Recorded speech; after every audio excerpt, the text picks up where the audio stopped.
Today, I actually had my first case on the beach of like being properly charged by a seal. I want to say 99% chance this animal had rabies. He was just biting other seals walking past him, smaller seals. So I tried to sort of beat him off them with my net.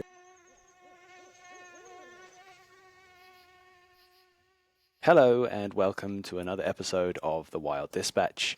I'm Robin and I'm back with more skills and stories from the wild. We have, as usual, another amazing wild guest today, Naude Dreyer, which we'll cover that in the episode that we jump to in a second, but a little tricky pronouncing that name, but Naude Dreyer is a Namibian. He is a passionate lover of wildlife. He's a conservationist. But first, a little bit of housekeeping. If you are new to the podcast, and I see there are many newcomers, welcome. I hope you enjoy your stay here. If you could do the things that people who are new to podcasts do, if you are enjoying it, then give us a follow. Set to auto downloads, that's helpful. If you are off in the boonies and you need something to listen to, then that will be a good way to make sure that you are with entertainment, other than the nature itself, of course, which is an argument we could all make. If you are a returning guest, then welcome back. It's lovely to have you here. It would be fantastic if you could leave a good review. Currently, there is an impeccable rating at the moment, so I'm proud to say it would be wonderful. We can keep that in good condition. Even share this podcast with a friend, someone who you think would enjoy the kind of content that we like to talk about, the conversations we like to have every single week, month, year. Don't know where I'm going with that one. So, on to today's episode. I'm really excited that I managed to get this guest today. This is another podcast from Namibia, which is, once again, actually we had someone from Namibia before, just a few weeks ago. But Namibia, for those who don't know, if you didn't hear the last episode, is a country which is just to the north and west of South Africa. So it is right down at the bottom kind of area of the African continent. It's also right on the coast.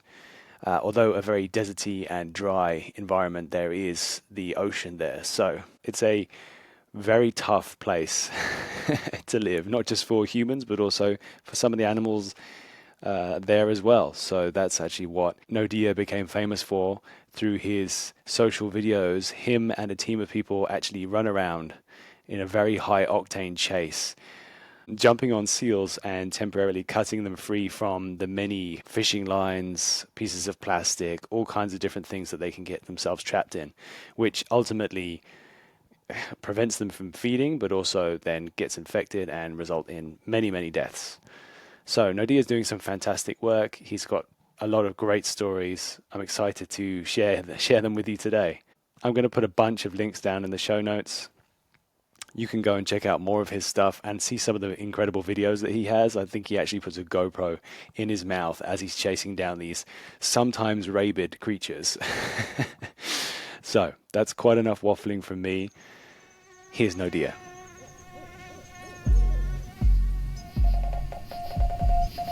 Welcome to the Wild Dispatch.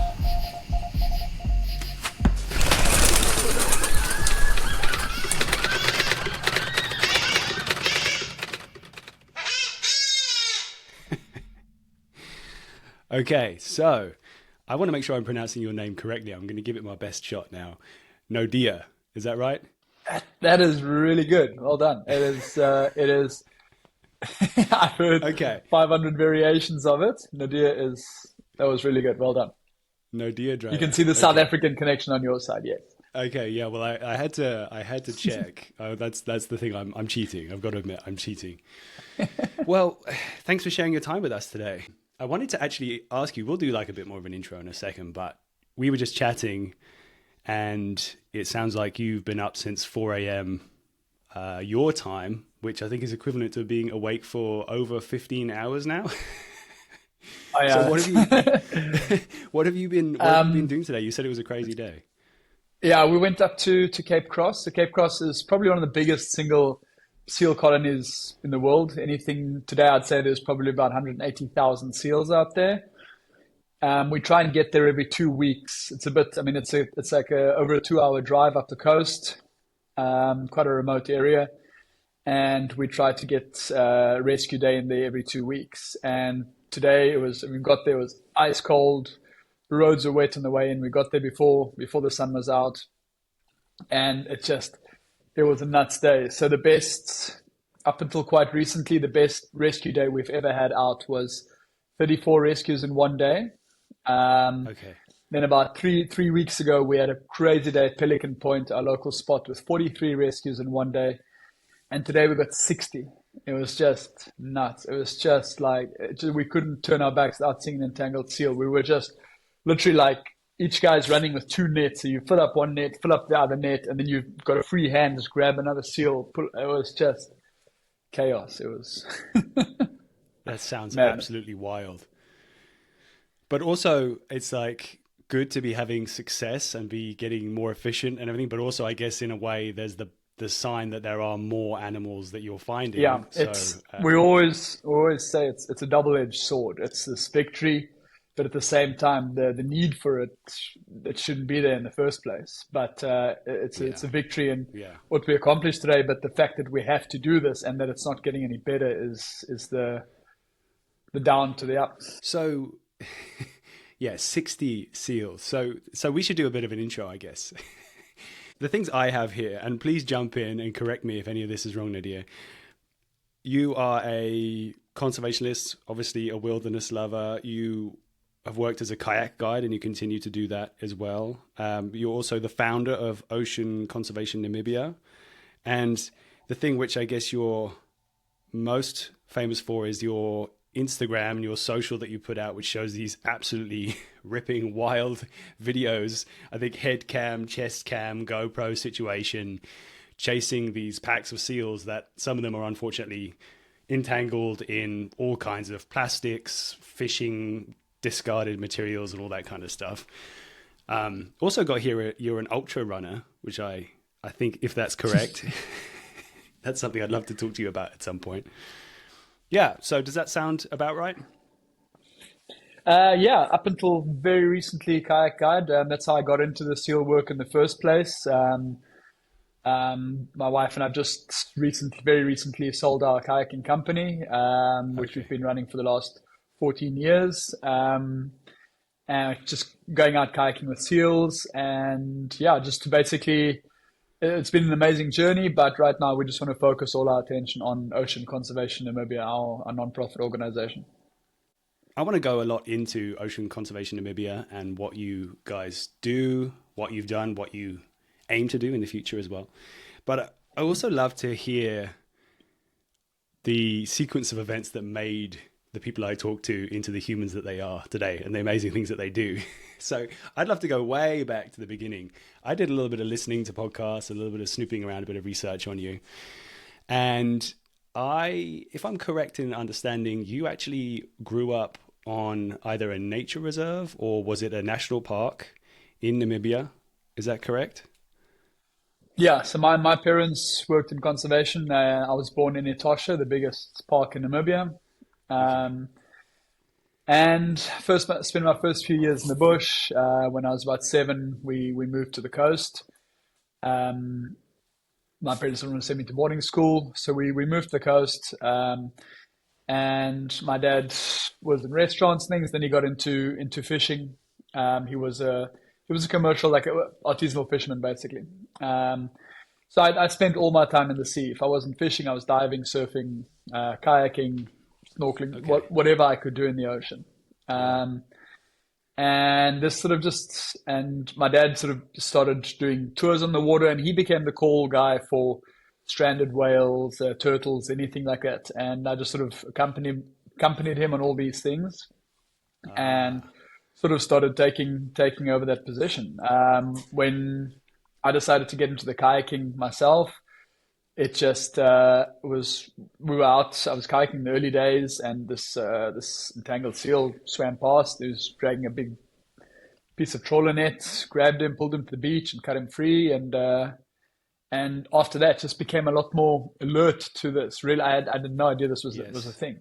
And it's one of those things. The more you look for them, the more you'll find. You can look at a big group of seals and not see a thing, but if you go and specifically look for entangled animals, you're going to find them. And the more I looked, the more I would find. And it was always just sort of jumping off the kayaks, no tools, nothing. Just I'd run with a paddle and a towel and a little pocket knife, and sort of try and grab the seal by its hind flipper, try and pin it down with a towel, with a paddle, then throw the towel over its head. And I got bitten to shreds, and I was just really.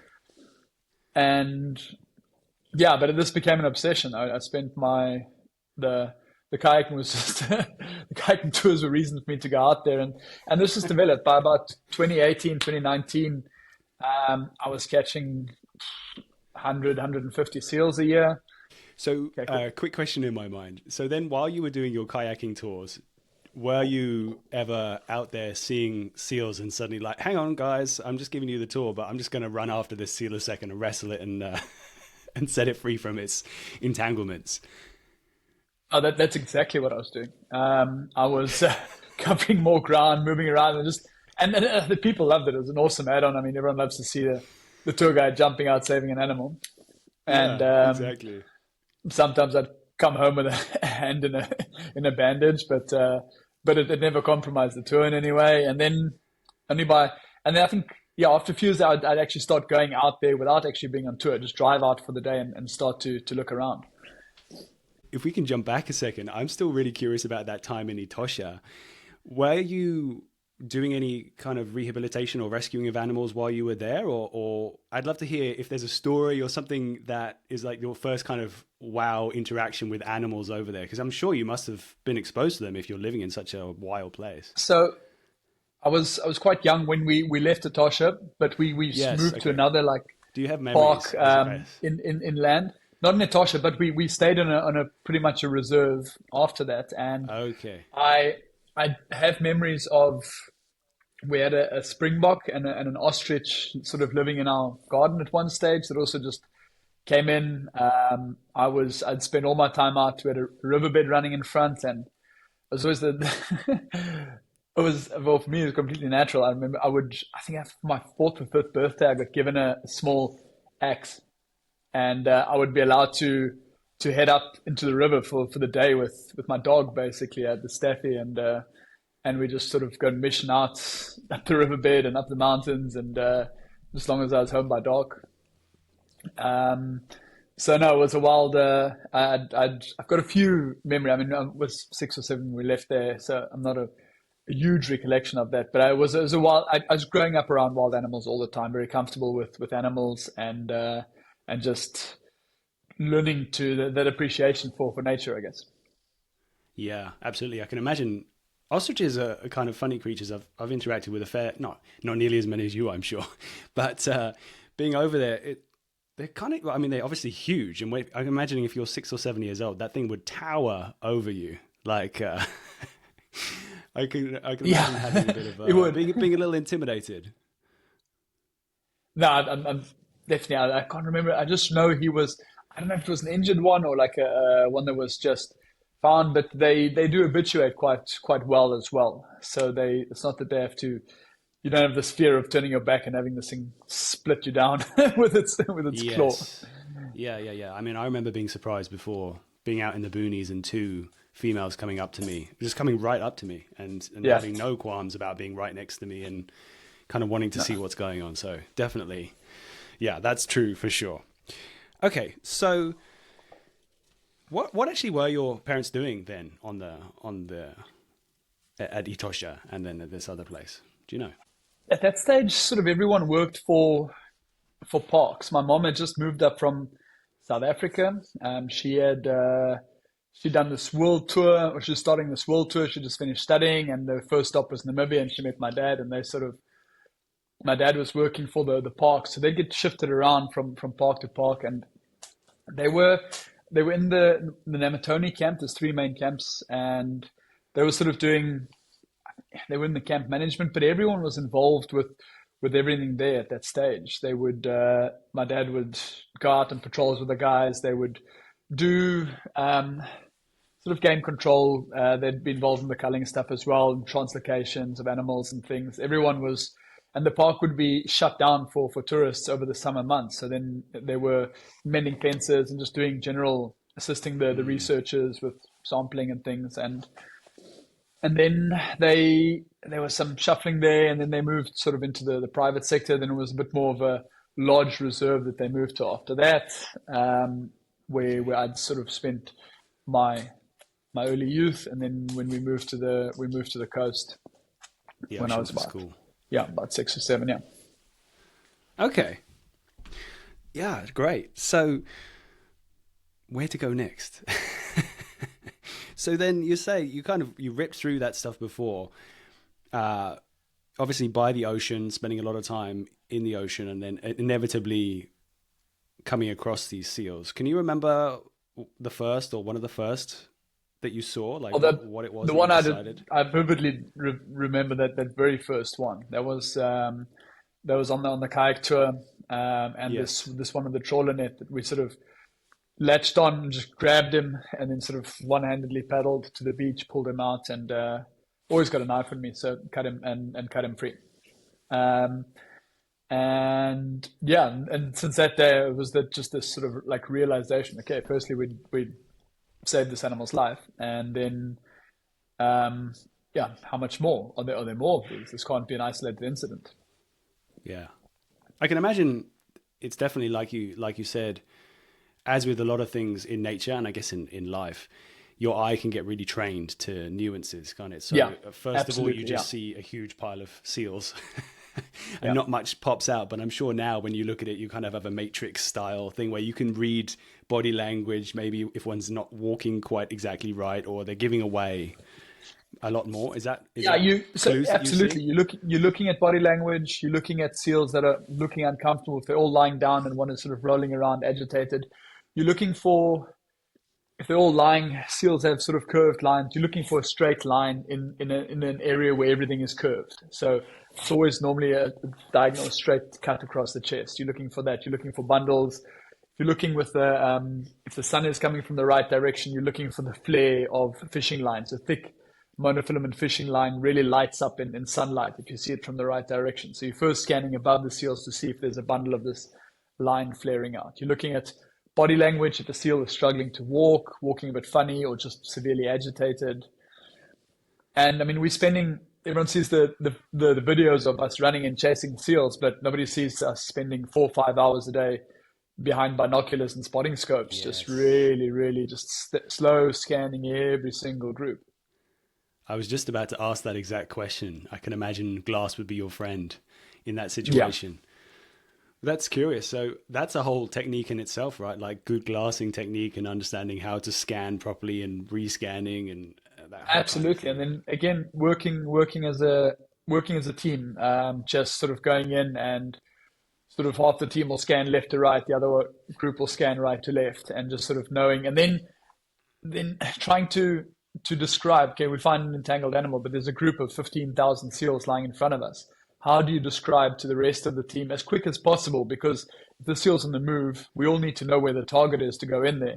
So it's like, okay, you see that big bull that's yawning there. He's got a flipper in the air, and look in front of him is the young male is doing like a yoga pose. Or, okay, there's a carcass of the seal lying there. Just line up with that diagonally across to the bird. You need to try and figure out these ways to locate the seal first.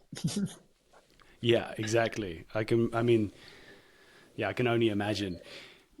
Do you, I'm curious then, do you guys have some kind of sponsorship or setup with an optics company? Because I can imagine that's a pretty great story for an optics company to share. No, we don't actually. At the moment, we're using all assortment. So most of us, while we're actually running in that, we're all using Vortex binoculars. Yeah, okay. I've got a Swarovski spotting scope that I use. Everyone's got their sort of preference. We've never really approached an optics company.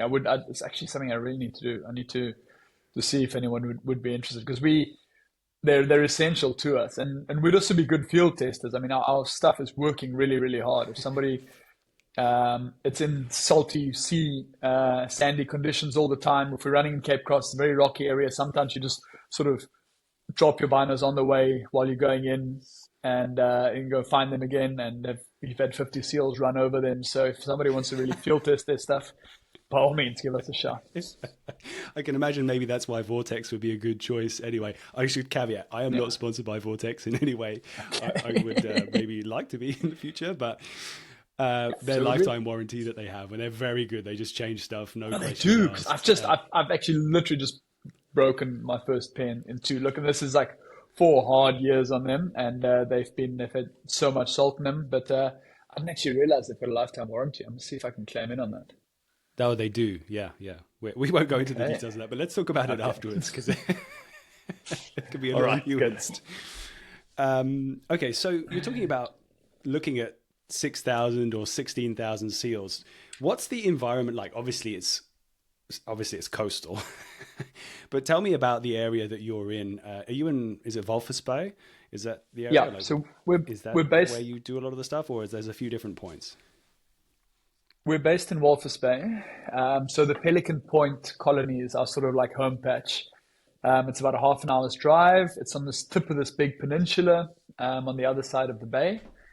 And there's normally anything between about 50 and 80,000 seals out there. We'll try and get out there 3 times a week.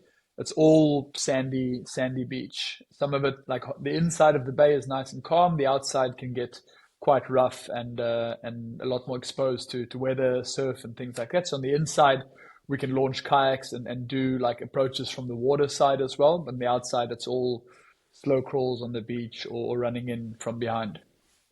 Then further up the coast, we've got Cape Cross, which is some sandy beach, but quite rocky. And then we try and do 2 or 3 trips up a year up into the Skeleton Coast. So that's another.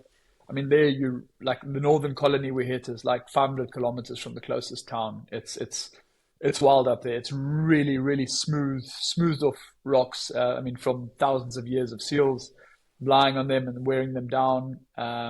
Big waves, and and seal poo is like oil. It just makes everything so slippery. So we fall our asses off there, and it gets really hairy doing rescues up there. You've got a smile on your face, but like, I mean, I guess you have to in that situation, because I can imagine it's absolute chaos. Everything's going wrong. You're potentially getting bitten as well. And it stinks so bad. Like you just like I come home, I need to take my clothes off. My wife makes me undress basically in the garden. My clothes go straight into the laundry. I smell like an old dead seal. Okay, so tell me about some of the technology that you've developed to help, because you've said about how it was when you were at the beginning and you were kind of jimmy rigging with a towel and a knife that you just happened to have on you. But your technology or your approach to capturing seals has become quite a bit more advanced now, hasn't it? Oh, absolutely. We look like G.I. Joes when we run in there now.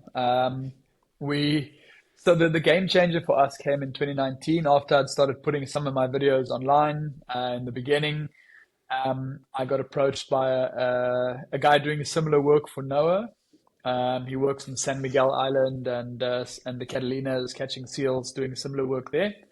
And he sent me one of their old rescue nets. And this net was just an absolute game changer. Suddenly we could catch much bigger seals and do everything a lot safer. So we started improvising. We modified our nets are still being made in Seattle. So we've modified the designs quite a bit. We've put on 2 zippers, 2 bidirectional zippers. So once the seal is in the net, we can then sort of have multiple options of accessing the entanglement, cutting it free. There's a cinch strap on there to sort of, if you need to get him in the net, to prevent him from backing out. Because if you often will get one, stick in the net and keep running and try and catch another one, you don't want him backing out of the net. So those nets have been, I mean, we're catching seals now over 220 kilograms. I think that's close to 500 pounds in these nets. I mean, that's huge. Then you're looking at like 3-4 guys to bring the seal down to the ground to get him cut free. Those things are so strong. And then we would. Sorry.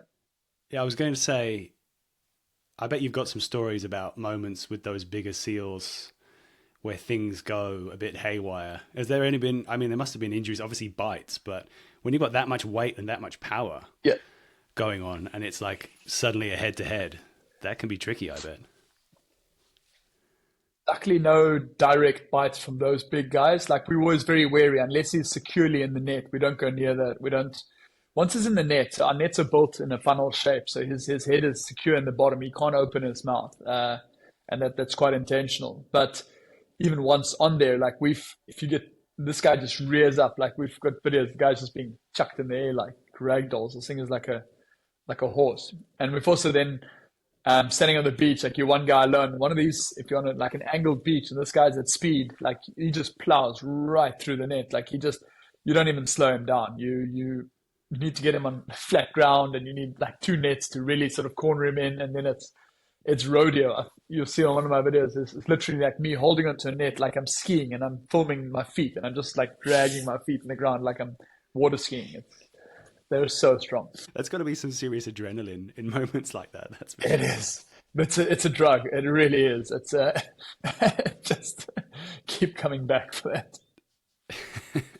So, I guess one thing that's good to actually figure out. So you said that there's a lot of seals in the areas that you're going to, but how many are actually in Namibia? Is it like an abundant place with a lot of seals, or is it just, I mean, what's the kind of general overview of the population and kind of what's going on there? So the last counts, the estimates between about 1.5 and 1.6 million seals in Namibia. And I would say, so yeah, it is a very big population of seals, but seals living in the ocean with, I mean, they're not being fed, they're not domesticated animals. I feel that their numbers would always balance themselves out to where they need to be. There's a lot of seals, but also a good indication of a good, rich marine ecosystem at the moment. So we haven't had, you'll see when we get like, when we go into Benguela Nino years, where you sort of the currents and the temperatures are a bit thrown off, and there's some big variables, and the fish that they're depending on don't come in at time, on time, we do get these big die-offs. You'll get 100 or 200,000 seals dying off. And this is just I do believe our seals are on their carrying capacity. They're on a fine line, so they are quite sensitive then to big changes. You'll get a bit of a die-off, and then you just get, again, stronger animals breeding in, staying in, and then recuperating, reestablishing themselves back to where they need to be. Okay. It's interesting you're saying about carrying capacity and the stability. There's often, I mean, like some different opinions about managing populations, and I'm curious maybe if you could give a bit of outline of that as well. I mean, I think that's actually a bit of income for Namibia. Is that right? I think that's what you said in a previous podcast. It's a very controversial thing out here at the moment. So,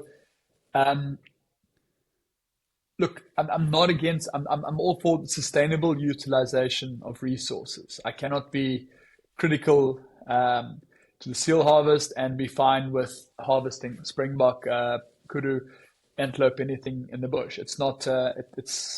If it is done, but again, it needs to be done in a sustainable way. At the moment, what is happening?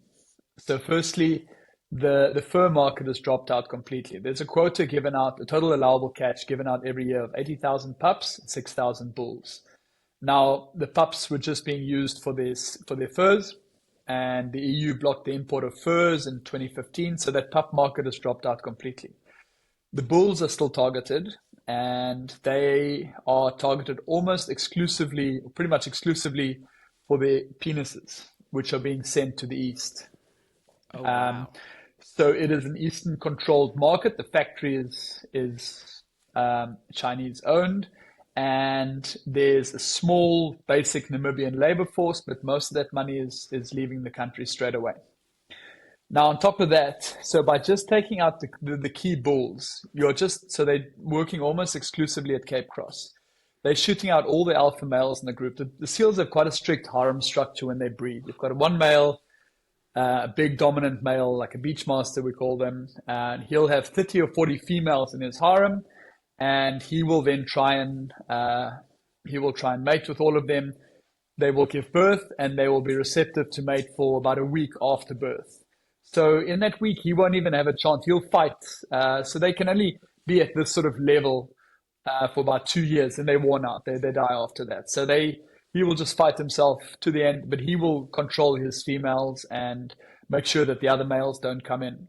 So you've got a strict breeding structure out there. Now, all these alpha males are being taken out of the mix completely. So you go in there now, and it's just a free-for-all. We see much younger bulls doing the mating. We see just carnage in there. Females getting bitten, pups getting bitten. It is we go and weigh the pups in each group every year. And Cape Cross, I do believe, is sitting now with compromised genetics. You've got much smaller bulls doing the breeding there.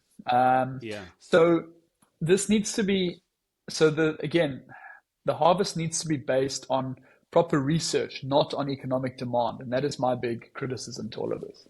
Yeah. I can imagine as well that the environment you're describing, if there's a lot more conflict and it's a lot less stable, as in there's not just a few big boss guys controlling everything, that is going to stress animals and mean that they're not absolutely as well, right? And they're not going to grow as well.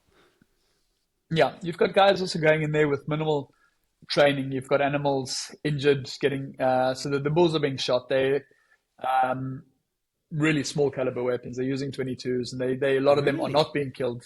Yeah, a lot of them are not being killed. They're going into the water and dying in the water. We see them washing up on the beach later. It's extremely stressful in the bigger picture for those groups. We don't do any rescues during this period because we see these animals are just, the whole colony is just completely on edge. It's chaos then. How long is the season for? So it used to be from the time when they would start targeting the pups before the first molt. But they're not really targeting the pups anymore. So now the season has to end officially by the end of October, because that's when breeding season starts. And so it's normally only from mid-September that the bulls start coming in. They'll start coming in September, mid-September, start building up their harems. They'll start fighting with the other bulls and basically establishing themselves on the beach, getting ready for breeding season about 6 to 8 weeks out. So September, October, and then by November the breeding season starts. Okay, so I guess I got 2 questions in my mind. Is the meat being used for anything? I mean, obviously the penises are being harvested for value to the east, and the pups are being used for fur, but there's a lot of meat that's being is it being used? That is the big issue now. They've tried so hard, they can't establish a market for this. They're not, they've tried everything. They've looked into animal food. They've tried promoting it for local food. Some people eat it, but not really. It doesn't really have a good reputation. A lot of that meat is just going to waste. They are making omega oil capsules with the seals. But I mean, you're also looking at a top predator in the marine chain. So there is also issues with mercury, lead, and things like that in there. Sort of, non-organic pollutants that are just built up that you do find in top predators in the ocean. So they are working on it. There's a proposal for a huge factory trying to do, but again, they're struggling to value add on the seals. Okay, yeah, that sounds tricky. So are you with OCN? Are you guys working to try and help modify that in some capacity? I'm guessing with the extra momentum you've gained through social presence, you might be able to have more of those kinds of conversations. At the moment, so what we're trying to do is just bring in data. We're trying to show the effects of the way things are being done currently on the greater seal population, on welfare issues, on population issues, on the size of the pups. And that's where we're coming in. There's a massive data gap in Namibia in seals in general. So we're just trying to fill that in. We've got a full-time scientist on board, and we are trying to get into into studies, just looking at this, looking at comparing the seals in these groups that are harvested to other groups, looking at what the differences are, and then also looking at we also need to look at the human factor with. So there are studies that we're not our studies, but that we are involved in, looking at non-organic pollutants, things like that in the seals, just to see what the effects actually would be on humans, if this would be if this is feasible in the first place to actually be consuming seals. Yes, I know far north seals are consumed, but I don't know. It's a very general statement. You probably know much more about this, but there are parts. Yeah, no. Look, in those Denmark sort of and Norway and in the First Nation regions, yes, big time, and those people. But remember, Namibia's got no traditional coastal communities because we've got no rivers flowing along our coastline except the northern and the southern border. So there's never been fresh water, so you don't really have any ancient like fishing ocean culture here at all. It's always been inland. You've had some bushman people, sort of semi-nomadic people coming, foraging maybe on dead seals on the beach, but there's been enough other fish and things. Those northern cultures, I mean, they've got access to maybe some seals and whales and things, and that was their entire food supply. Those people live on basically a 99% fat and protein diet. Yes, that's something I've never thought about. I mean, I guess it's called the skeleton coast for a reason. If there's literally nothing, there's no water, then how is anyone? No, it's desolate. That's why you've got such a big coastline. You've got 3 little towns on the coast here, and because there's never been real access to fresh water, so it's desert. You've got literally some of the biggest dunes in the world running right into the ocean for a long stretch of it. Otherwise, just these barren gravel plains. And yes, the skeleton coast is aptly named. If you rocked up, if you got shipwrecked and you ended up on the beach, you're like, yeah, and you're like, shit, now what? What do I eat? What do I drink? How do I survive? I'm sure many, many people perished on that coast. There's yeah, that's wild. So, tell me about ocean conservation in Namibia and when that began. What was that something you had in your head for a long time before it started, or was it? Is it like a product of having a bit more time through when COVID happened and tourism was kind of obviously not possible? Yeah, a bit of everything actually. So we had so I was starting to get a little bit of traction online on my Instagram account, really sort of 2018, 2019. And a couple of the videos took off really nicely, and we just decided, okay, wow, let's.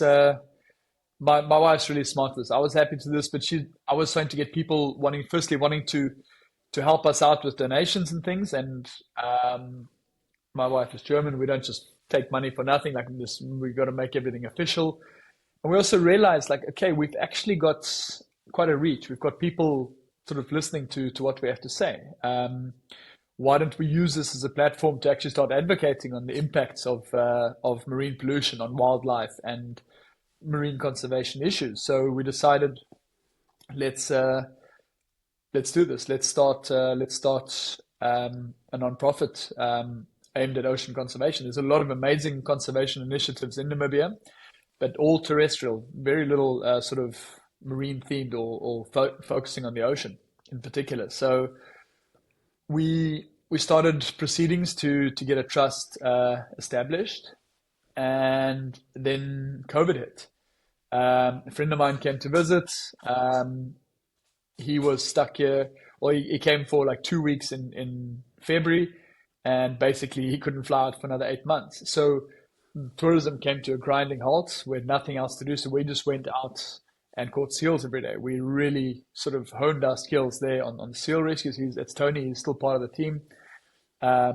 And we decided, okay, well, listen, how are we going to actually get this reach going out there? So we decided, okay, let's learn how to YouTube, and started learning how to do really basic editing, and just starting to put out a bit of content every day. And quite soon, one of our sort of videos really took off on YouTube. And suddenly we were in it. Our donation platforms were up. We were getting enough to sustain the organization. We could get a car. We could get some decent equipment, and like this was born. So it's grown a lot since then, now we've got a full-time rescue team. There's 4 of us. We've got a social media guy. We've got a full-time scientist, scientist slash education officer. We're doing a lot of education outreach. We are helping create like syllabus, or putting marine conservation into a syllabus. We are involved in quite a few scientific projects and studies as well. We're trying to basically, and it's not just on the focus is not on the seals. The seals are like our trick to get people into the door to listen to the bigger picture. Yeah. Okay, the seals is the show. Yeah. So what other animals are you sort of focusing on then? I guess if your attention was always on other animals as well, but now that you have more capacity, more people. We've just done some specialized training as well on whale disentanglements. We've actually dealt with a couple of whale entangled whales before, which we sort of jump in the water and cut them free, and they don't like that. Really? It's not how it's supposed to be done. No, I mean, not the whales, the health and safety. Maybe luckily we don't have health and safety standards for things like that. So but apparently that's not the way to do it. So we've done the proper training now. I think it's still not going to stop us when that's the best way. We've got our own boat now. And we've dealt with a few dolphin and whale strandings. We've had a couple of turtles wash up. We've taken a big interest in penguins now as well. We've built our own little penguin rehab center. I mean, the African penguin has just been listed as critically endangered. Oh, really? So they are drastically low at the moment. Around 10,000 breeding pairs left in the wild. And there's a few that rock up on our shores every year. So we basically bring them in. If they come here where we live, they're out of range. They do rock up here, but they are out of range. They're going to be tired. They're going to be emaciated. We're going to fatten them up and get them healthy enough, and then get them to the south of the country to where there are some established colonies. And yeah, just generally any animals, the sea, not even always marine animals. We've become the call people for any animals around. We've been, my son and I have sort of gotten really into snakes quite recently, or for the last year or so. Any snakes in town, we get called in for that. We just caught a huge. Tell me about that then. Cape Cobra the other day. Oh, okay, a huge Cape Cobra. Yeah, neither of us have barely ever seen a Cape Cobra before, and it's normally puff adders, sand snakes, and things. There's not a lot of snakes in our area, but a car must have come in from another region. Someone said there was a snake poking its head out under the car and went back in. So after moving some panels, I was under the car and sort of this bright yellow. I was like, shit, this is a Cape Cobra. And Dylan, my son, is really into it. So like we've got all the tools and things, and we did get another friend who's actually dealt with Cape Cobras before to come and help us and guide us. Know your limits with especially with something like a Cape Cobra. Yeah. But yeah, it was quite a wild experience. How big was it? He was nearly 2 meters. He was huge. He was like thick. He was fat around. I'd say, yeah, near my wrist. He was he was solid. And we just keep it. Being sort of on call for all these animals keeps things spicy, I want to say. Keeps things adventurous. Yeah, that's for sure. I mean, it must be amazing being so close to all these animals anyway, but whales and dolphins. I was lucky enough I was actually down in South Africa and was lucky enough to swim out to some dolphins just for fun. I saw them off behind the wave break. I was like, I just want to go say hi. And it was incredible, like having them swim around you, being so close to these super intelligent animals. It is. They are amazing. I love all the marine mammals, and the dolphins, whales. We don't get to. It's probably a really good thing they're not in trouble as often because there are a lot less of them around than the seals. But we do appreciate any encounters. We do try extra hard when there's stranded dolphins or entangled whales or something like that. Do you ever get any interesting behavior where you rescue? I'm like, this is fairy tale in my mind. It probably doesn't even exist. I'm sure they just like fuck off. But do they ever stick around or like have like kind of a moment where they they understand, or are they just like, this was a predatory environment and I just got out of it and I'm really lucky?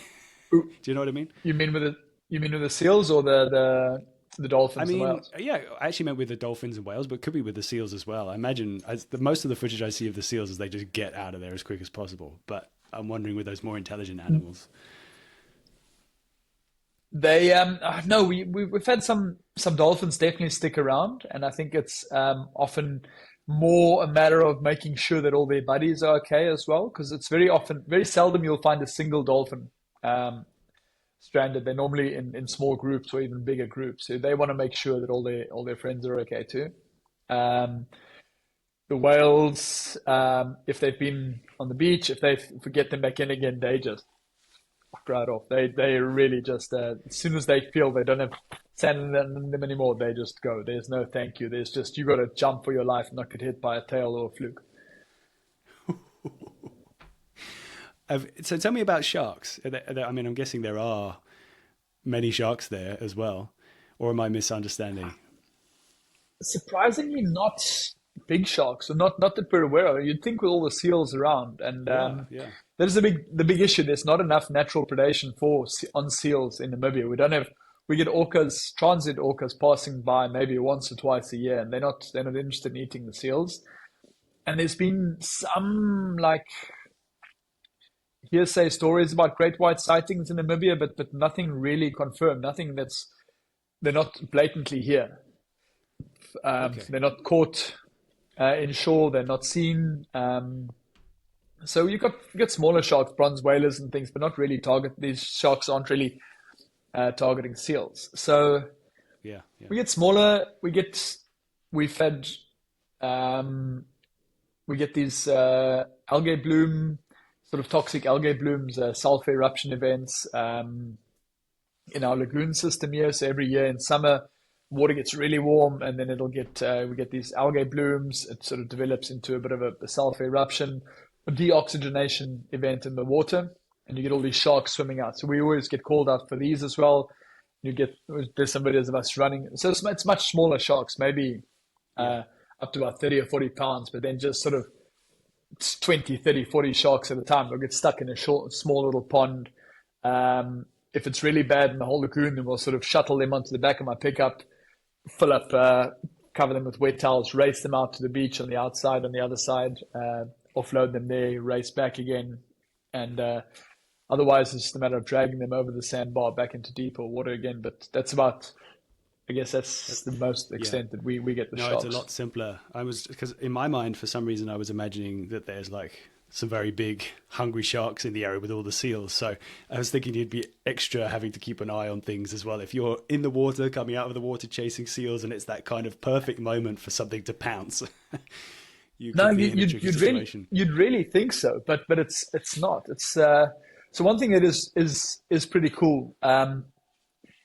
We just came back from the Skeleton Coast, and we were basically, I've got these photos of my hand next to the lion tracks on the beach. Wow. You got the famous desert lions, Dr. Flip's Thunder, sort of following them, tracking them. And there's about 7 lions that have now basically reestablished themselves on the coast, catching seals. Really? So we were actually, we were on one of these groups where, so they were targeting one of the groups that we wanted to go and hit that morning. And we were in contact with the lion guy, and because he's tracking them all the time. He's basically, when they're up, he's up watching them. So we had to sort of make sure that they weren't in the same area. They left about an hour and a half before we got there. We could see the remains of the seals that they'd caught on the beach when we were working through the area. And I mean, this is really cool. This is absolutely natural predation as it should be. This is it's really so the seal numbers are a big reason why they're so high in Namibia is because before man came about, there was a lot more predation generally or predators on the beach. You had more lions, leopards, hyenas, things like that, able to catch seals on the beaches. So the seals were quite confined to the islands, and there's very limited island space in Namibia. But as with the lack of predation on the beaches, the seals could breed on land without really having any issues. So with it's nice to see proper predation on seals. I mean, one of these females went out and she killed 150 seals in 2 nights. I don't know if it was just like a bit of a feeding frenzy or just basically losing her shit and just going nuts in these seals. But sometimes they are looking for young seals, basically also trying to find seals that have recently drank to get the milk. But again, this is a natural.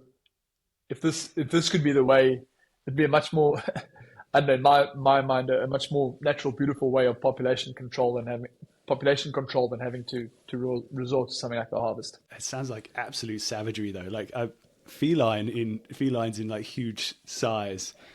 It's interesting. Yeah, it's such an interesting behavior. They just kind of get into the swing of things and just start killing left, right, and center. But it's funny over here, just we have mountain lions all around here, which are, I guess they are kind of like massive leopards with no spots. I'm sure, I don't know if you're familiar with them, but they come through our garden sometimes, not during the day, but we catch them on our own trail cams. And so we've had, I think there's a farm just maybe a kilometer away it used to be a llama farm. I think there were like 16 llamas or something on there. And one night, a mountain lion got in there and just didn't take what it needed. It killed all of them in one giant go. So it seems like a behavior of cats. When the going's good, they'll do it. They'll get into a kraal of goats or something and also just flatten 50 or 60 of them and eat 2.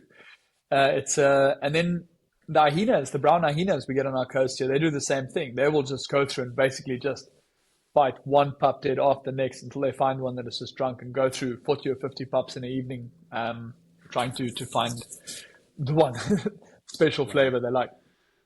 Nature is absolutely savage, isn't it? There's no... It can be so brutal. We don't know, but like there isn't that much compassion. No, seems to be something that we have, but different from a lot of other animals. So this was something we talked about a little bit briefly when we were chatting before this. But you mentioned that you're involved in some research for rabies. And that's something that's kind of always been a question in my mind when I see this footage and it's not completely uneventful or uncommon to get bitten by these seals, which I immediately thought like, oh, what is the consequences of that? So maybe we could set that up a little bit, if you don't mind, and then talk about some of the rabies research that's going on. So, we've been bitten by seals for years. It's just the risk we're willing to take to get the job done. It happens, and it's just. But then in April last year, the news came up about a positive rabies case in South Africa. Actually, somebody's dog died of rabies. Now, this is a fancy, like, urban city dog that goes, and they couldn't figure this out. And the woman said, but the dog was bitten on the beach a couple of months beforehand by a seal. So they're like, okay. So they tracked that, and then they thought, okay, maybe there's a link to that, because there had been a lot of seals dying, showing aggressive behavior, but this was all being blamed on domoic acid. So this comes from, it's a toxic algae. You've got these big domoic acid events in California as well every year. The seals show these proper like neurological behavior, often unusual displays of aggression and seizures, lethargy, things like that. So basically, they'd been studying this for a couple of years and they had a lot of samples still on stock. So they started backtesting some of these samples for rabies, and suddenly, boom, they sat with a couple of positive rabies cases. So it was established, okay, there was definitely domoic acid as well that displays quite similarly, but some of these cases were rabies without them even knowing this. So immediately, our whole team got shots for rabies, because we're on the front line, obviously. The seals that we are getting bitten by are during rescues, though. It's normally collateral to a rescue. It's not active, aggressive seals coming to bite us. It's during a rescue, sort of losing a grip, the seal turns around, bites you, or maybe while you're busy, another pup running past grabs you and just bites you on the ankle while he's running past. Seals are not aggressive animals. They're not coming out to bite you. They are defending themselves like most animals would. And you restrain any animal, he's going to do what he can to get out of there. Yeah. So yeah, rabies is today. I actually had my first case on the beach of like being properly charged by a seal. I want to say 99% chance this animal had rabies. He came at us and I literally had to. He was just biting other seals walking past him, smaller seals, and so I tried to sort of beat him off them with my net, and this thing just laid into my net. And then he came at me, and I just kept sort of the net between us, trying to steer him away from the other animals. And yeah, it's scary because we've had one positive case in Namibia now, and seen a couple of suspicious animals. And there's no reason it shouldn't be here. There's cross-border movement of the seals all the time. Seals don't have passports; they don't care, and we're sharing the same seal population with South Africa. So there's no reason that shouldn't be here. We just have a lot less capacity for testing and for research on rabies here. So that's why we haven't had as many positive cases show up. I'm curious then, you said you got jabs before. I didn't realize, I thought that it was a thing that you had to, like, I mean, I clearly know nothing about this, but I thought rabies was a thing. It's like if you get bitten, then you have to go through a series of jabs afterwards. But there is actually like a preemptive thing that you can take as well. You do get so basically, it delays that urgency of getting your post prophylaxis protocol. So I've had that before. I got bitten by a bat years ago in the rabies area, and I was told immediately, listen, I need to get my jab. So you need to try and get that sort of within 12 hours kind of thing. You want to get your jabs. If you've had your shots, it buys you a bit of time. You build up titers in your body, and it buys you time. And I want to say, look, it's a very treatable disease if it's treated immediately as quick as possible. But I mean, we're often working in very remote areas. It could take us a day and a half, 2 days to get back to a hospital or clinic to get shots. So for this reason, and so around here now, everyone in South Africa as well, anyone who's got direct contact with seals is just encouraged to get jabs, just to minimize that risk. Yeah. I guess it's not probably cheap either to get those jabs after, right? Like I think a rabies shot in the US is very expensive afterwards. They are quite expensive, and it's also it's 4 shots in the ass, and they really burn. And it used to be like directly into your stomach years ago. They used to just nail it straight into your stomach. That's changed at least, but yeah, you rather just get the preemptive shots and then just get your titers tested every couple of years. Okay. So you may have covered this already, but you mentioned before when you were talking to me that you were doing something, I think it was last week maybe, you were doing some specific days trying to collect stuff for rabies. So what were you doing then? So yeah, with that basically we involved with the local university, the Department of Veterinary Services in the country, the state vet, basically doing sampling of seals to look at different things. So we just basically it's a major study on seal mortality factors. So what is killing seals? Testing for this domoic acid, testing for heavy metals, testing for inorganic pollutants, looking for rabies potentially. Just looking at, there's been so few studies done on seals, and they're such a key animal in our ecosystem here. So there's just a big, like I said earlier, there's a big void in information regarding seals. So we're just trying to get some research under the belt, basically. Okay, yeah. So it's kind of a multifaceted thing that's going to help you in the future justify certain choices if you try and make them with OCN, I'm guessing. Yeah. Okay, so let's talk about pollutants then. You were saying about the testing for pollutants. I guess like the thing that made me think of, maybe this isn't what you were imagining, but plastics, like the reality of plastics. I mean, it's something that everybody's aware of now. I think it's a big hot topic. Maybe not everyone's aware of it, but I guess people should be. How long have you been doing this for, and have you seen a distinct change in the amount of junk that's out there, plastic junk, or is it actually discarded by the public, or is it fishing stuff, or I guess that was a complex question. A lot, I'd say probably 70% of what we are dealing with is fishing related. Whether it be direct lines, nets, whether it be these packaging bans, which are normally coming from bait boxes or fish boxes. Then there's a lot of things that are coming from vessels that you can't, like today we had 2 paint tin rings. Now there's a lot of maintenance going on vessels. You don't know if that's a fishing boat or just a general shipping boat. What it is. We had a seal the other day. His mouth, he had a Coke can, like a slight half rusted Coke can stuck over his muzzle. And this basically the Coke can said like those aeroplane Coke cans, like for use on cruise liners.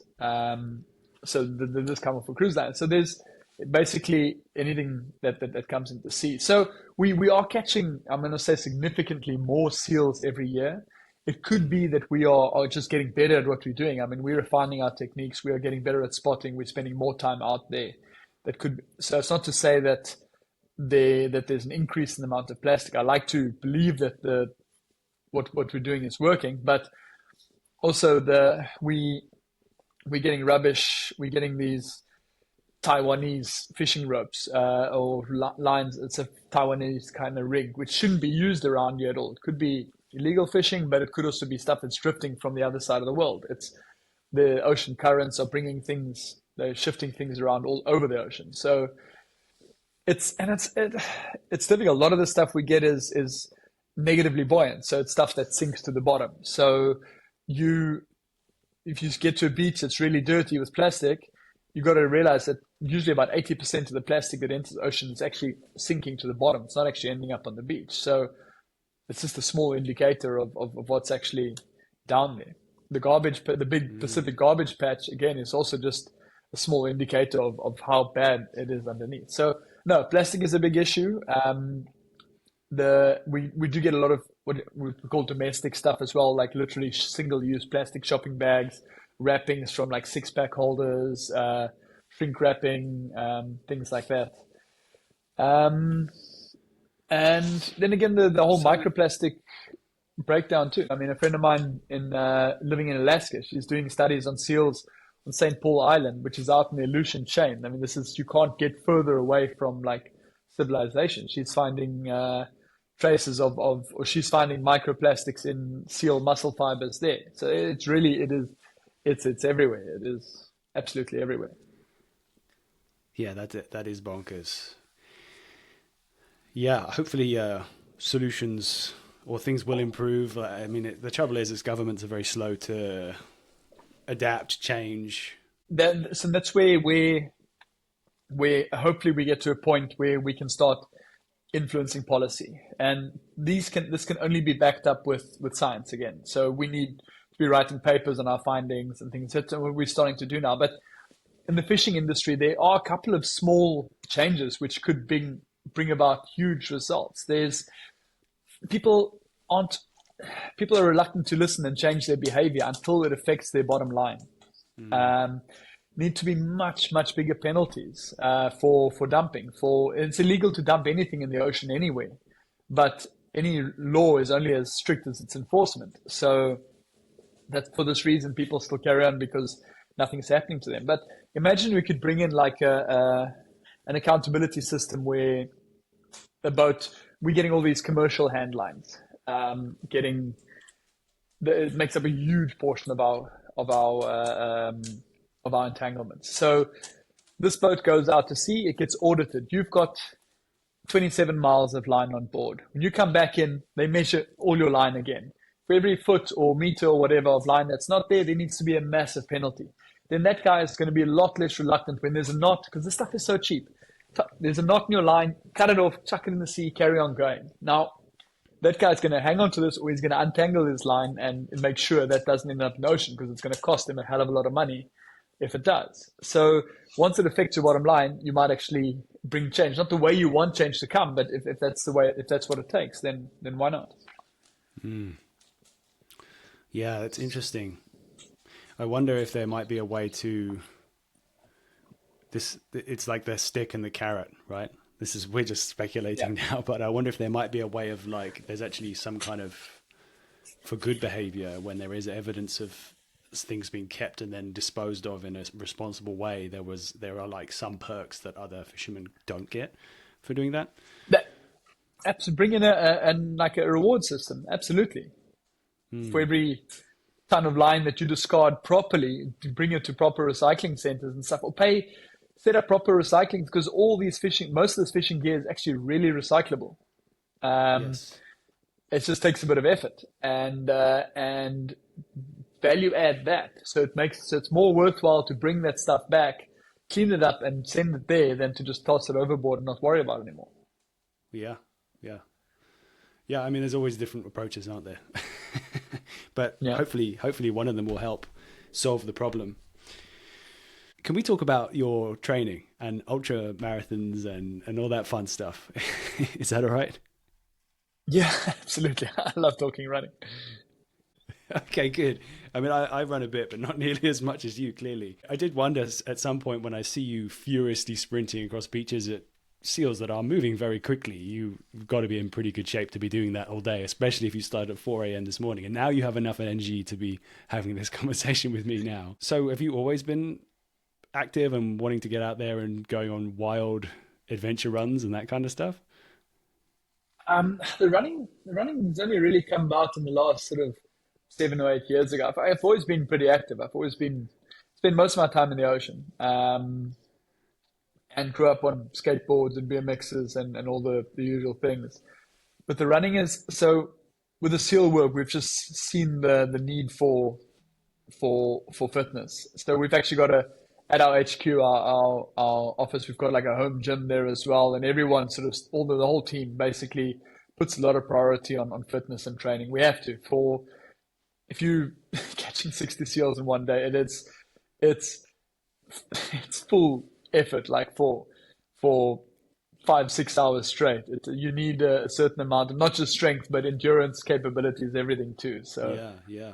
Just imagine you'd have to be pretty strong in your core. Like if you're doing a bunch of weird jumping, lunging, twisting, falling, all that kind of stuff, that's going to be hard on your body. If you don't have the muscle support or the infrastructure in your body, then I guess injuries could be quite common. You have to, yeah. So we do. So I've been doing CrossFit for many years. I was a CrossFit coach for a while too, and we've sort of got like a CrossFit style gym or little box in our backyard there. So everyone does sort of functional strength training, and then they'll do a bit of running. But I take the running to a bit of an obsessive level on top of that. So did you manage to get your running? Because you said your training is a window just before we chatted. Did you manage to get some training in before this talk then as well?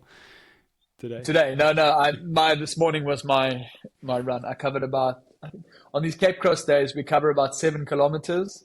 Okay. And most of that's running on the beach. So you're running on a cambered beach, soft sand, and we're carrying about 20 kilograms of gear on us. So that's like 45 pounds or something. Yeah. It gets quite testy, yeah. Okay, well, tell me about some of the bigger runs that you've done. Like you've done some events, right? Like I remember listening in another podcast, I listened to an interview. You did and it may have been a little while ago now, but didn't you do like a multi-day run across a desert? The Beyond the Ultimate. Yeah, that was the end of last year. I've actually signed up. I've just signed up for this year again because I feel I can do better. But that was 5 days, 250 kilometers through the desert. Self-supported, so you're basically carrying all your food, your sleeping gear, everything. All they give you is a tent to sleep in and water. So you're carrying everything for 5 days. The last stage is 90 kilometers, and we had up to 50 degrees out there. It was so brutal. I swore never again in my life, and I've signed up again. I don't know why. It's always like when you look back on things, the suffering is better when it's like a memory, right? No, I can do it better. I know I can do it better. You know? I could suffer harder. 50 degrees Celsius. What's that in Fahrenheit? That's ridiculous. I'm going to have to look it up. I think that's got to be at least 100, like 130 or 125 or something. It was so brutally hot. It is just like it just sucks the life right out of you. It is. Oh man. And you're going through so much water and you're just sort of squirting yourself. Like I got one bottle, like a a liter for drinking and a liter just for splashing myself. And it's like an aircon in the sense of just within like 10 minutes, you can soak yourself after a checkpoint, and in 10 minutes, you're just bone dry and sweating yourself to death again. Oh, it sounds like you're a glutton for punishment. That's for sure. But you're putting that punishment to good use. I'm actually going to, I just got my US visa. I'm running New York Marathon this year. Okay. For the New York Marine Mammal Rescue Center charity. I got a charity entry there, so I'm That's quite great. excited about that too. Yeah. Are you going to do, I'm sure you can connect with a few people over there as well, and that'll be a quite good meeting of minds. Yeah, they're doing some really cool work there, and I hope to get a little like presentation in there and just meet some. I love meeting up. I love dealing with other similar organizations. They're doing awesome work with seals and turtles and things too, and going to check out what they're actually up to there and doing some collaboration stuff with them. Yeah, great. So, OCN, what's the plans in the kind of near future, and then long term? Where do you want to be? What do you dream is this whole thing's going to look like? What are you going to achieve? Obviously, the super idealistic dream is that we don't have to do the work anymore because it's not necessary. But that is, again, just very idealistic. No, we've actually we've built up a special set of skills by now in what we're doing. I like to think we're quite specialized in these seal rescues. A lot of other organizations, what we got today, 60 seals, like it might take a few years to catch that many seals in these places, so they don't get the exposure. So we've started bringing in other teams from other countries to come and get some training in with us, learning how to use our equipment. I've got some guys coming in from Australia next week actually to come and work here. They're dealing with very similar kind of species of seal, and just again getting some exposure to getting some more numbers, getting some proper like hands-on experience in doing this kind of work. We're hoping to do some outreach. I really want to get to Russia. There's a huge colony out there with a lot of entangled seals. Then there's a small team. They're doing amazing work, but I'd really love to get in there. I want to get to Alaska. I want to get to Uruguay. But besides that, so we want to help other organizations that are dealing with similar kind of things.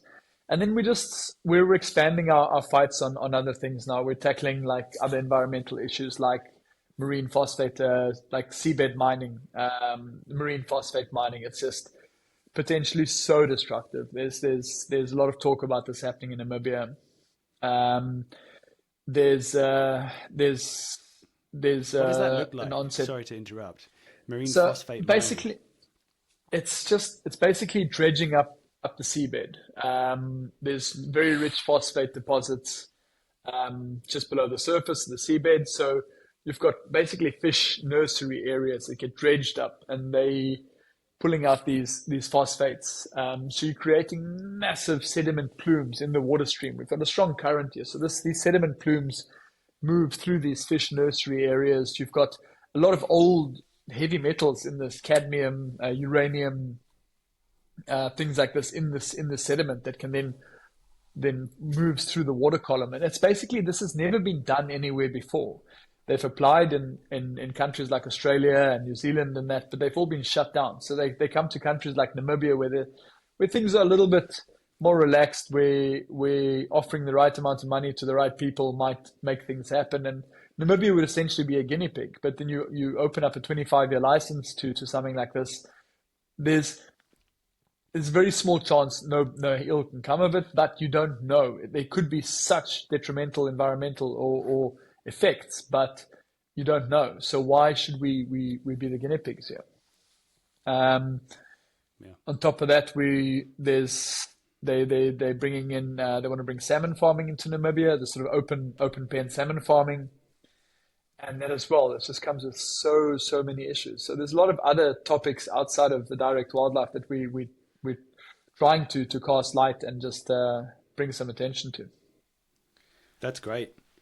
Yeah, I like your expression for using the seals to get in the door, and then there's so many things that could do with your attention. I'm curious, are you Exactly. going to, I mean, you've got a team and you've got a whole unit that are focusing on seals where you are, but do you have any plans to expand and create more teams across? I mean, like there's far more seals and far more colonies, I'm guessing, along the Namibian coast. They are, but most of them are in very, very inaccessible areas. So they're in very like in the diamond areas, in deep within the parks. It wouldn't really it wouldn't really help to have more teams actually. Maybe maybe a bigger team in the future, but again, it's you start for the areas we can reach. I feel like we're actually coping quite well at the moment. It's just knowing like I'd love to get up into Angola. There's a huge colony in Angola as well, and there's nobody doing anything up there. And there would be, and then there's much more unregulated fishing, and there's sort of no control on dumping and things there. So I've heard a lot of reports, but again, logistically, to get up and operate doing what we're doing in Angola would be wild. Yeah, that would be definitely challenging. So something that's kind of, as we're talking, I mean, you're so animated and you've got so many great stories and experiences and I mean, fantastic achievements and goals as well. Surely, has anyone ever approached you to do like a TV show or a series about your adventures and what you're doing? Or, I mean, I think I saw that you released a documentary at some point called Cutting the Line, but I haven't had a chance to see it yet. We have, no, it's still, the documentary did like a film festival circuit, did really well, but we were just the sort of, it was through an organization called Plastic Oceans, and the documentary is there, but it sounds now that it's sort of being repurposed into like a series of episodes. The people don't really seem to have the attention span to sit down for a whole documentary. And it's being, I think, sort of cut into a series of like 3 or 4 parts. And generally, like film crews and things, these guys were great. Filming with Alan and Will, they were really cool. They just literally flies on the wall, followed us around and let us do our thing completely. But we are not big fans of having film crews around generally, because as soon as somebody tells us, okay, listen, stand here, or like just wait before you run in, we need to get the mic set up and that, then we get very rude actually, because we got a job at hand. We're not there for them, we're there for the seals, and somebody gets in the way there. So we're quite reluctant to bring in film crews. We've got a very tight little crew that are working together, and we've got a very we're a very well-oiled machine out there. And as soon as you bring someone into the camera or something, it starts to disrupt things, and it just, we're not. So Yes. yeah, there has been a few requests, but it really needs to be something that really stands out to us to sort of go ahead with it, I guess. It's kind of like the way I feel about some of the adventures out in the wilderness that I do. It's like if you have someone filming, they need to know exactly what they're doing. They need to understand the animals. They need to not be Yes, around absolutely, the yeah. wilderness, messing everything up. If you don't have like someone who's educated and really has been Yes. not at one, but like very, very comfortable in nature, then they're going to Yes. be a liability, right, in that kind of environment. So I guess that's a very, very rare thing for you to have people who have the Yeah. skills to capture in the way that Yeah. they need to, but also know how to not mess up everything. No, and as soon as somebody says, okay, they've got a sound guy and 2 camera people, and like I love the one-man crews basically, and they just say go, we'll figure that out later. We can patch in some sound later or something, and we use because we always got the cameras. They're happy to use my POV stuff. I'm really happy with that. But yeah, as soon as the crew gets more than about 2 people, we get a bit antsy. Yeah. Drones probably mess up everything as well if they're pretty loud. So would that scare? Because if you're doing some stalking, you're trying to stalk these animals, then you can't really. But I guess when chase is happening, have you thought about using drones? We have a drone, and we've used it before, but so we thought, okay, cool, we're going to try and find entangled seals with drones. But the seals lying on the beach are so dense, it's like going over a herd of zebra trying to find a zebra with an entanglement with a drone. You really have to stop and focus in on every single one. It's nice for review later, maybe take an aerial shot and then zoom in and look. And also, the seals are very sensitive to the sounds of the drones. They do not like, you bring a drone under about 10 meters and they just freak out. They don't like it at all. So no, they have their place. They bring in a cool angle for video, but we're not completely sold on them. Although we've got a guy coming next week. This guy from Australia. He has done part of his PhD. He's written this amazing software. He uses infrared drones he flies them over groups of seals, and he's got AI software that finds entangled seals, because often these entanglements are like raw infections. And so these obviously show up as hotspots. So he does these like grids over the seals, and he's got this really cool technology. So he's going to try and test some of that out here and teach us how to do that as well. So we're quite excited about that. Yeah, that sounds amazing. I think we should wrap up now. Nadia, thank you so much for your time and sharing all of your stories today. I guess there's one thing is, if you could give anyone some advice or how they could like do things a little differently that would impact you directly or make the ocean better, I guess don't chuck stuff. Don't chuck your fishing line in the ocean might be a good tip. Yeah. But yeah, is there anything that you think a way to kind of motivate people? Yeah, exactly. Like you said, I'm sure a lot of people listening that do a lot of fishing in that. Like, at all costs, if you can bring that piece of fishing line home, do that. If you go to the beach, come home with more than you took with you. Can't always rely on everybody else to take their rubbish home. And just be mindful. Like, just remember, anything, especially if you're on the ocean, anything that can form a loop can form an entanglement. It's not just seals. Seals are lucky because they can bring us ashore and we can help them. But in the ocean, you've got turtles, dolphins, whales, fish, birds, a lot of animals that aren't coming back to the beach, so that are exposed to these entanglements. So anything that can form a loop, if it's not within your capacity to take it home, at least just cut it so it can't be a secondary threat in the ocean. And then just be mindful about your use of plastic. Plastic is way too accessible, way too cheap, and it should be taxed to how it made it. And there should be more. In this day and age, there should be more emphasis on looking at alternative products to plastic. They're doing amazing stuff with kelp and things like this. That there should be more alternatives out there right now. That's for sure. Well, hopefully the ball continues to roll faster and faster with that, as people speak out. Fingers crossed. Okay, so how can people follow you, find you, and if they want to donate to your cause as well, how can people do all that stuff? The easiest is just through our website. It's pretty simple. You Google Ocean Conservation Namibia, you're going to find us. We're on all the socials as well. We put out videos daily on YouTube. We're quite everyone says, but things are getting so repetitive. But no, we just like to show that it's a daily problem. It's always there. Like we're showing the same kind of videos because it is a constant issue out there. So you can keep up to date with what we're doing on all our socials. And yeah, there are links to donations under our videos on YouTube as well, on the website. And just honestly, like, it's such a cliche thing, but a like and a share does just go a long way as well. If it's not in your capacity to donate, it's really not an issue. A like and a share goes a long way too. Yeah, absolutely, man. Well, I'll put links down in the show notes, so it's easy for everyone to just click through if they want to look more and support in whatever way they can. Thank you for your time today, Nadia. That was amazing. Robin, thanks so much for having me. It's been a really cool chat. All right, well, if there's some new developments, I'd love to get you back at some point. Yeah. Until that time, man, keep going with the good fight. Yeah, thanks, man.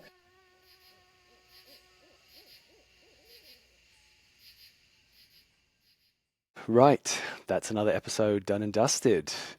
Once again, a huge thank you to Nadia for sharing his time and his stories with us today.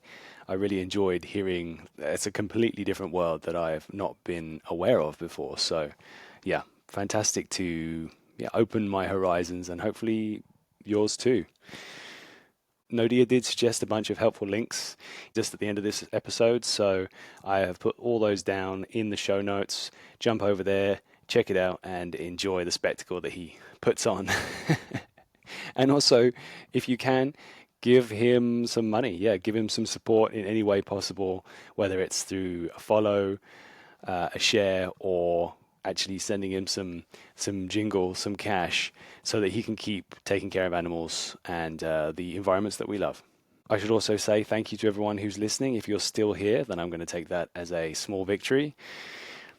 It's probably a good moment then to ask if you could leave a good review, if you could share this with someone who you think would also enjoy the episode or the podcast in general, then by all means, it would be a great help. And it goes a long way to expand the reach of this podcast, which means I get to have more amazing conversations with people like Naude.